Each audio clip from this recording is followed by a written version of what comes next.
Well, welcome, Ken Wright. It's a pleasure to have you here, and I'm going to introduce you a little bit by just reading some of your experience and your bio here. So Ken Wright, the business growth consultant, travels the world helping organisations grow revenue.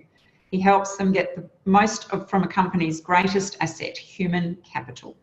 With a background as CEO of Westpac Financial Services, he optimises results by effectively engaging people. His most recent book, The People Pill, went on to win the prestigious gold medal in the USA Business Books Award. Fantastic. And so Ken actually had 4 decades of service. He's leveraged his unique perspective on excellence in the workplace for franchises, small businesses, and multinational corporations. He encourages leaders to connect better with their employees. That's his life mission, focused on establishing leadership confidence and developing passionate followers. And that's actually leads into how I met you, Ken, through your book, which had a big impact on me. So a big warm welcome to you. Thank you. This is a little different today, being on an online retreat talking about anxiety, isn't it?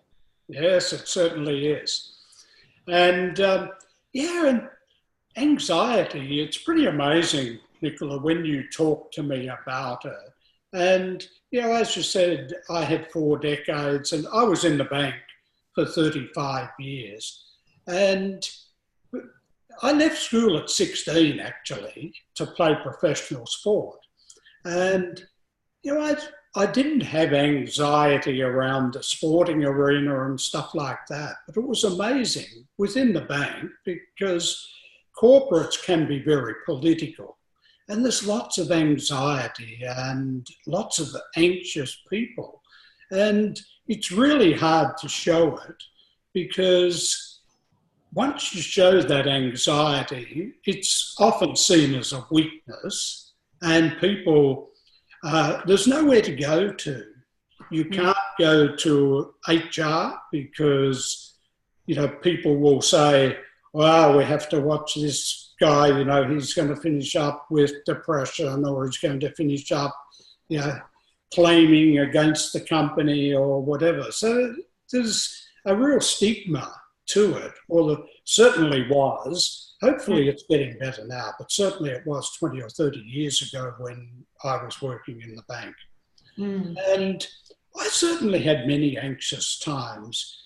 And there's a story that I've shared with you before, and I'll share it again, that I was in a senior role in the bank, and the business I was leading was super successful.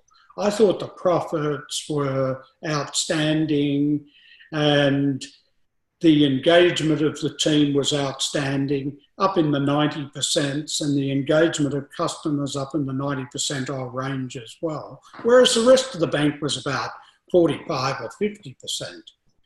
And then a new leader came in and he basically told me, your team are too engaged and the customers are too engaged. You're obviously paying your people too much money, and obviously the products are too cheap for the customer. So we're going to change all that, and that'll increase the profits. And I really struggled with that, and I struggled with it in a number of ways. One was that we'd spent a number of years building up a family-type environment in that group that I was running. And everyone loved working there, and that's why our engagement was so high. And the customers loved it as well, because when you've got a happy, engaged team, the customers feel that as well. So I really struggled with that, and it affected me mentally. So being from a sporting background, the first thing I did was I went out and ran and worked hard, to exercise to try and counteract that. But the mental side of it was really straining. And I talked to a few outside people as well about, the mental side of it and how I was feeling. And I wrestled with this for 6 months, but it was getting worse. And I could feel myself, my health was suffering. And I'd always been pretty healthy, but I could feel that, my blood pressure was up, and I just felt that I was going to get really ill if I didn't, do something quickly about it. So I'd spent 6 months trying to change it, and nothing was changing. So it was pretty obvious that I either had to suck it up and do what they wanted me to do, or leave the business. And I opted to leave the business because I just couldn't accept and do the things that were against my values and against the spirit of how I felt the business should be running. So, and that cost me a lot of money to leave, after 35 years or 36 years in the bank. Big decision. Yeah, it was a huge decision. But it became an easy decision because of the health situation and operating against the values. And I am thinking about people that may be listening to this that are having some anxiety in a work situation. Every corporate role nowadays has some sort of anxiety and stress. And without any stress, we don't operate at our optimum level. So good stress is great, but when it becomes bad stress, that this was, and full-on anxiety, and I wasn't sleeping, etc. And, I did seek out other people, and I went to see a counsellor, etc. So I reached out for things to try and help me, but then made the decision that I have to leave. But just getting back to, in the world we operate in now, where change is ever constant, and anyone working in a corporate role does suffer a reasonable amount of stress. And there's a lot of politics and that going on. I don't advocate that soon as someone feels a little bit of anxiety or is feeling stress, that they leave that role, because that, to me, is not the way to do it. We have to face up to it, and we have to, just have to seek outside support and things like that. But, if it continues and it gets worse and worse and your health is going to suffer, obviously you have to make a decision then. Yeah, it's very personal, isn't it? It's a strong message, anxiety. It's about looking for that message, isn't it? Yes. Yeah, it's certainly, and a lot of males don't. A lot of males don't, and I was probably like that and thought, oh, this will go away, or I'll be able to change this situation, and everything will be okay. But it wasn't going to be, and as I said before, my health was spiraling down, and the other, the people making the decisions that I had to follow, they weren't going to change their mind. I couldn't talk to anyone in the business. If I went to HR or any other areas where you can see a counsellor within the bank, they would have immediately felt that I was trying to undermine my boss, that, he had a strategy that he wanted to follow. I just didn't agree with it. Tricky situation. And then you ended up making a decision that was actually good for you, didn't you? Yes. I moved over to another business for a few years, and then I went to live in America. And my second marriage, I married Amanda Gore, and Amanda was a presenter. And you mentioned earlier about my book and the coaching I do and stuff. If I hadn't have left the bank, I wouldn't have written a book. I wouldn't have been doing coaching. And it's been an incredible journey for me over the last 15 years. And I've grown and developed so much more than staying in a corporate role. Sure, there's been some anxiety, doing presentations and things like that. There's a bit of anxiety and running your own business. There can be anxiety, but it's always been good stress since then.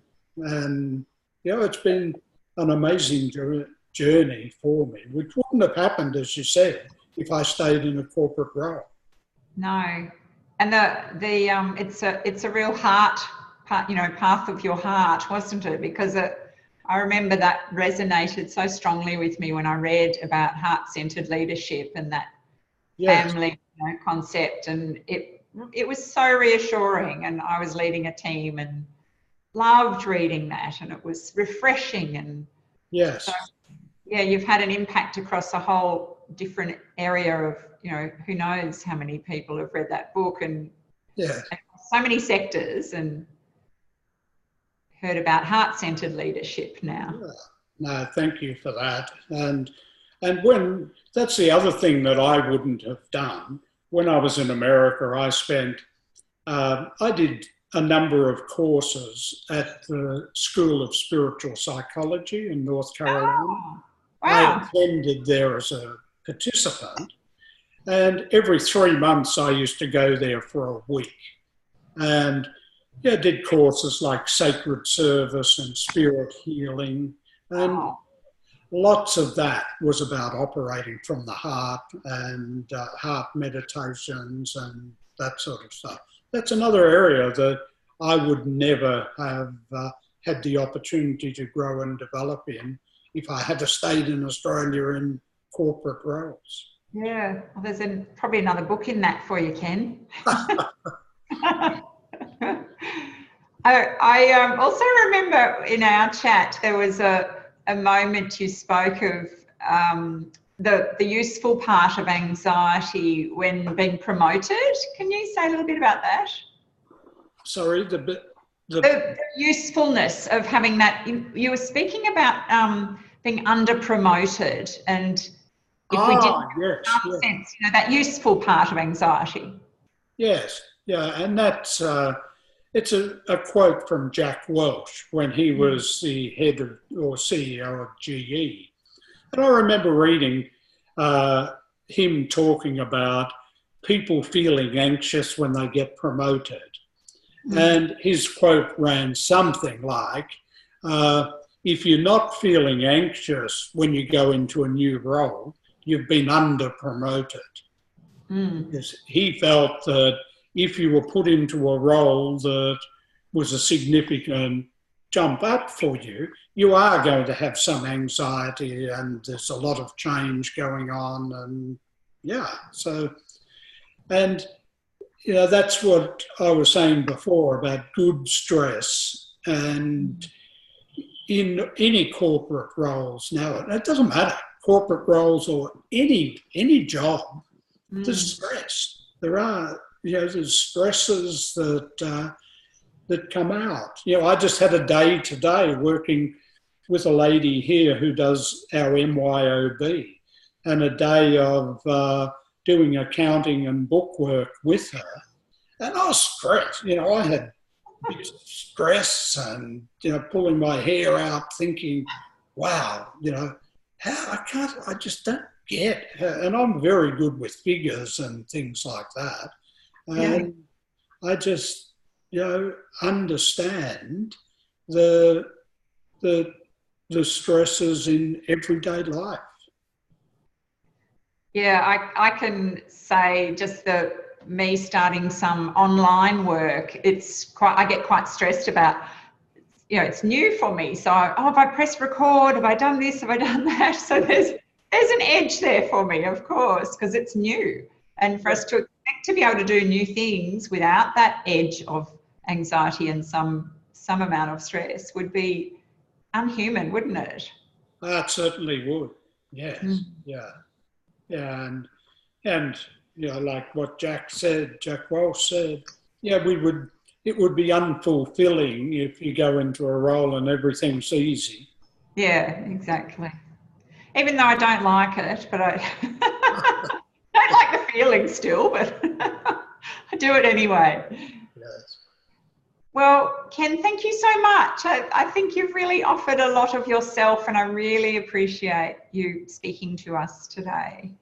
Okay, thanks, Nicola. And big, I hope I know your online program will be successful, and I hope some people pick something up out of this. And if anyone did want to make contact with me and ask me about anything about it, or if I could help anyone in any way, I'm more than happy to.